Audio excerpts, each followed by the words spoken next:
Hai guys, Assalamualaikum warahmatullahi wabarakatuh. Ketemu lagi bareng saya Isnawati, calon guru penggerak angkatan 3 Kabupaten Merauke, guru SMP IT Ibnu Sina Merauke. Baiklah, hari ini saya akan berbagi koneksi antar materi pada modul 3.2, yaitu pemimpin dalam pengelolaan sumber daya.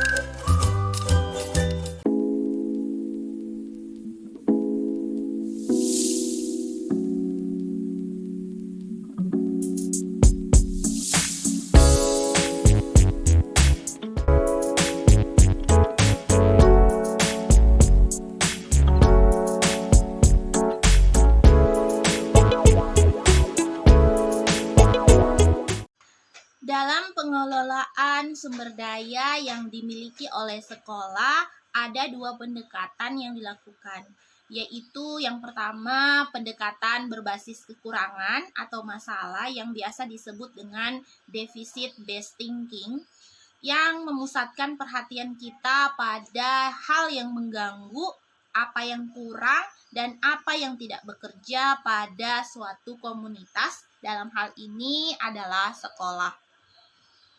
Segala sesuatu yang dilihat dengan cara pandang negatif, kemudian kita harus bisa mengatasi semua masalah atau kekurangan yang menghalangi terciptanya kesuksesan yang ingin diraih.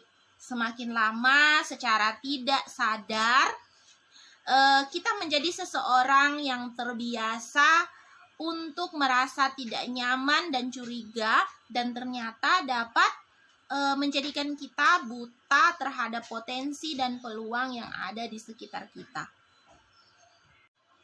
Kemudian pendekatan yang kedua yaitu pendekatan berbasis aset atau biasa disebut dengan asset based thinking. Adalah sebuah konsep yang dikembangkan oleh Dr. Catherine Kramer, seorang ahli psikologi yang menekuni kekuatan berpikir untuk pengembangan diri. Nah, pendekatan ini merupakan cara praktis menemukan dan mengenali hal-hal positif dalam kehidupan. Dengan menggunakan kekuatan sebagai tumpuan berpikir, kita diajak untuk memusatkan perhatian terhadap apa yang bekerja, yang menjadi inspirasi, yang menjadi kekuatan atau potensi positif.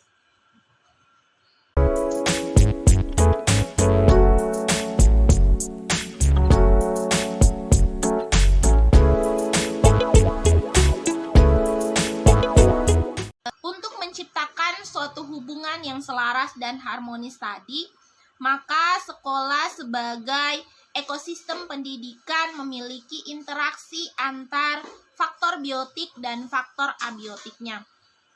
Nah, faktor-faktor ini yang termasuk dalam faktor biotik yaitu murid, guru, kepala sekolah, pengawas, kemudian komite sekolah. Sedangkan untuk faktor abiotiknya yaitu sarana, prasarana, lingkungan belajar, kemudian media yang dipakai untuk belajar, dan serta keuangan.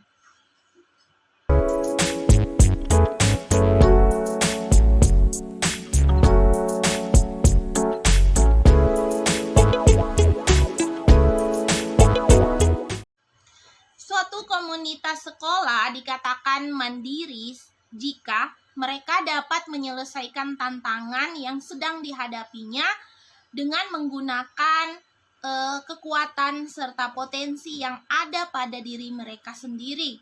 Nah, inilah yang disebut dengan pendekatan pengembangan komunitas berbasis aset.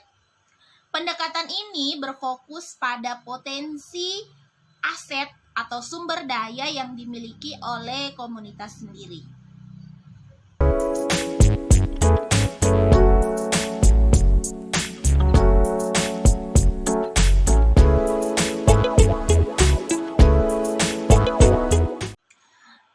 Menyebabkan pendekatan komunitas berbasis aset ini cocok diterapkan di sekolah. Hal ini karena pendekatan ini itu lebih sederhana. Sebagai suatu komunitas yaitu sekolah, hendaknya menerapkan pendekatan ini untuk fokus pada potensi atau sumber daya yang dimiliki, bukan fokus pada kekurangan atau kelemahan yang dimiliki, sehingga tujuan dan cita-cita yang telah dimimpikan bersama bisa terwujud.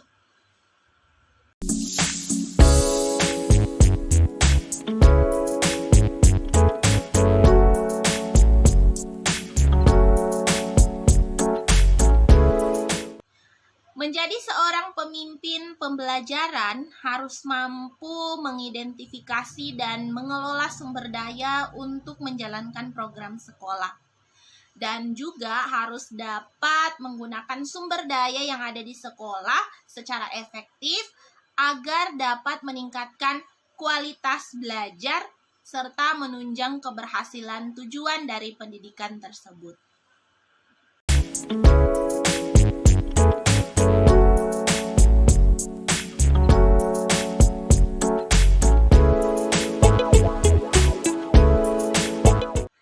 Cara mengimplementasikan pengelolaan sumber daya dengan menggunakan pendekatan berbasis aset ini untuk di kelas, di sekolah, ataupun di masyarakat sekitar, yaitu dengan cara bersinergi untuk bersama-sama mengidentifikasi aset-aset yang ada di sekitar, kemudian mengoptimalkan segala aset yang ada itu sebagai kekuatan yang dimiliki oleh sekolah, kemudian dikelola dan dimanfaatkan dalam rangka meningkatkan kualitas belajar serta menunjang keberhasilan visi dan misi yang telah dibentuk untuk menuju berpihak pada murid.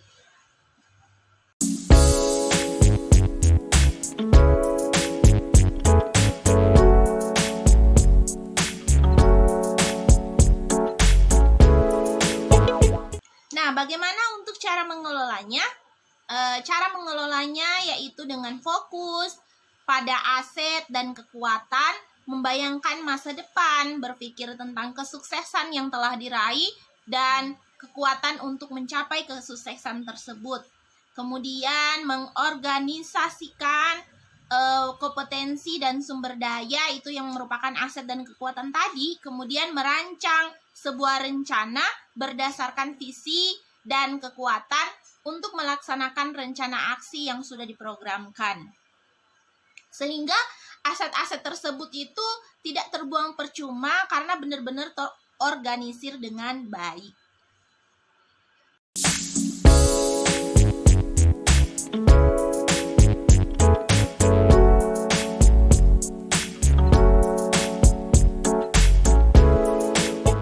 Yang saya rasakan setelah mengikuti materi pada modul 3.2 ini, yang awalnya saya ketika mendapatkan masalah yang ada di sekolah, pola pikir saya itu sering melihat kekurangan atau masalah. Tetapi setelah mempelajari modul ini, pola pikir saya berubah. Saya mulai melihat atau fokus dari potensi dan kekuatan yang dimiliki oleh sekolah.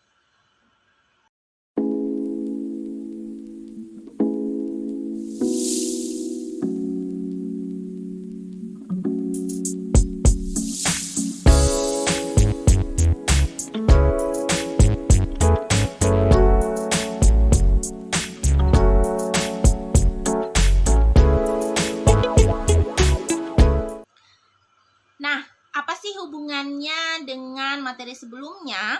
Yaitu Ki Hajar Dewantara memandang pendidikan sebagai suatu proses ya.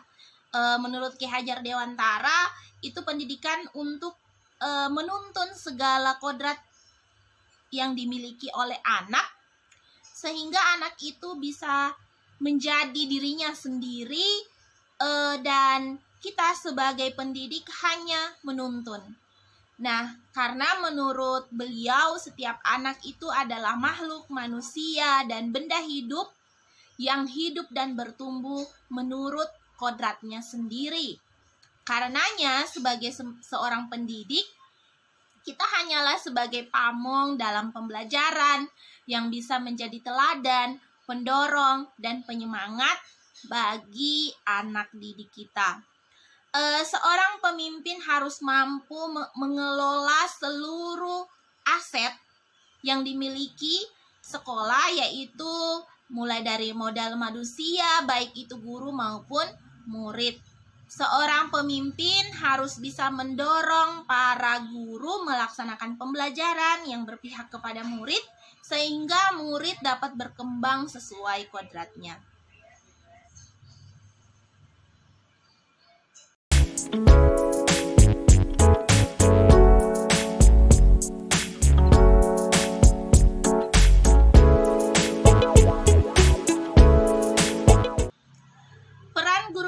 Penggerak sebagai pemimpin pembelajaran harus bisa menerapkan nilai-nilai guru penggerak dalam kesehariannya. Seperti yang kita ketahui bahwa nilai-nilai guru penggerak itu terdiri dari mandiri, reflektif, kolaboratif, inovatif, dan berpihak kepada murid. Dengan menerapkan nilai-nilai tersebut, maka sekolah akan dapat mewujudkan murid yang memiliki profil pelajar Pancasila.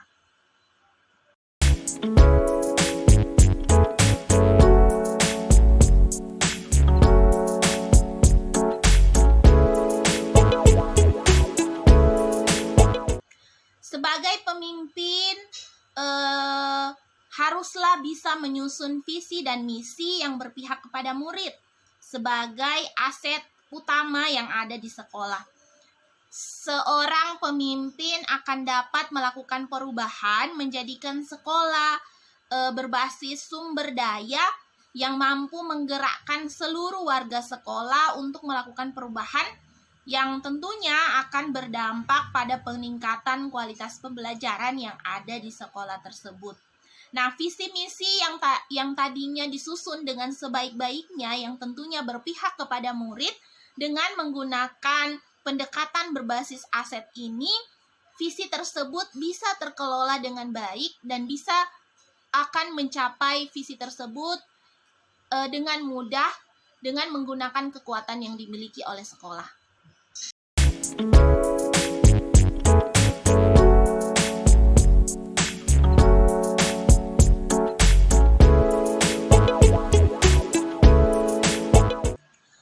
Pembelajaran berdiferensiasi kan mengelola sumber daya yang sesuai dengan minat dan bakat dari murid, sehingga menghasilkan pembelajaran yang berkualitas dan berdampak pada murid.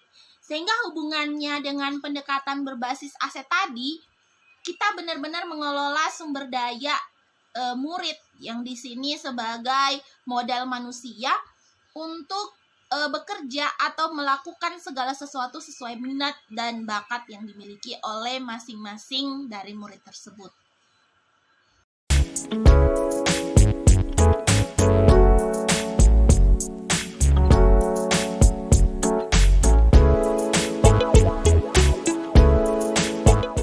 Kemudian pembelajaran sosial emosional di sini melihat potensi-potensi dan kekuatan yang dimiliki oleh murid, dan itu dapat dikembangkan lebih jauh lagi dengan memperhatikan sisi sosial emosional dari murid tersebut.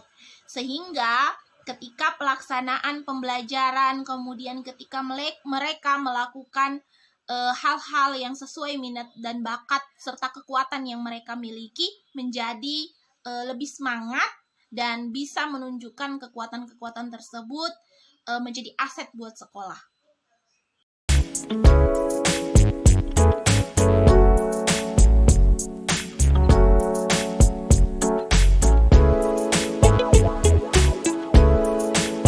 Kemudian apa sih hubungannya dengan coaching? Nah, diperlukan dalam coaching sendiri itu diperlukan dalam menggali potensi yang dimiliki oleh murid. Nah, di sini potensi-potensi tersebut itu dapat dikembangkan agar murid dapat berkembang dengan maksimal karena digali oleh coachnya. Jadi murid sebagai coachee itu digali terus-menerus apa sih yang dimiliki oleh coachee tersebut atau murid. Kemudian itu bisa dikembangkan secara maksimal dengan menggunakan sistem coaching.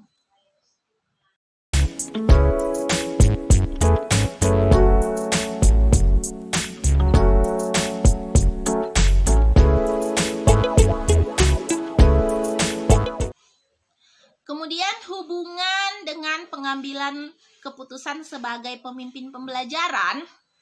Di sini sebagai pemimpin pembelajaran itu harus mampu mengambil keputusan yang memerdekakan murid seutuhnya dan mengambil keputusan berdasarkan nilai kebajikan universal, memperhatikan paradigma, prinsip, dan langkah-langkah pengambilan serta pengujian keputusan, serta bertanggung jawab sebagai pemimpin yang bijaksana. Dengan menggunakan aset yang ada di sekolah, maka pengambilan keputusan tadi itu semakin lebih bijaksana lagi dan tidak berpihak kepada satu dengan yang lainnya.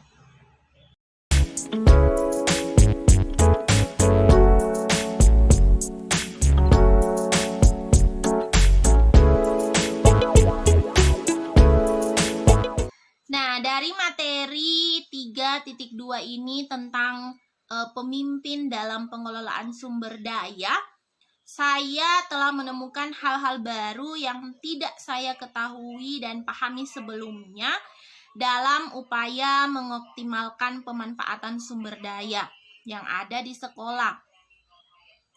Nah, bisa dimanfaatkan secara kreatif agar program pendidikan yang ingin dicapai dapat terlaksana dengan maksimal. Selama ini saya memiliki pola pikir yang tadinya itu berpusat pada atau fokus pada kekurangan, kini berubah menjadi berfokus pada kekuatan atau aset yang dimiliki. Sehingga benar-benar merubah pola pikir bahwasanya kita tuh jangan pikir, oh kita kekurangan ini. Padahal sebenarnya kita bisa berpikir bahwasanya banyak sekali kekuatan yang dimiliki oleh sekolah, di mana kita bisa memanfaatkan kekuatan-kekuatan tersebut untuk menjadikan pendidikan menjadi lebih baik lagi. Nah, itulah tadi koneksi antar materi pada modul 3.2 ini. Terima kasih. Salam dan bahagia. Salam guru penggerak. Guru bergerak, Indonesia maju. Assalamualaikum warahmatullahi wabarakatuh.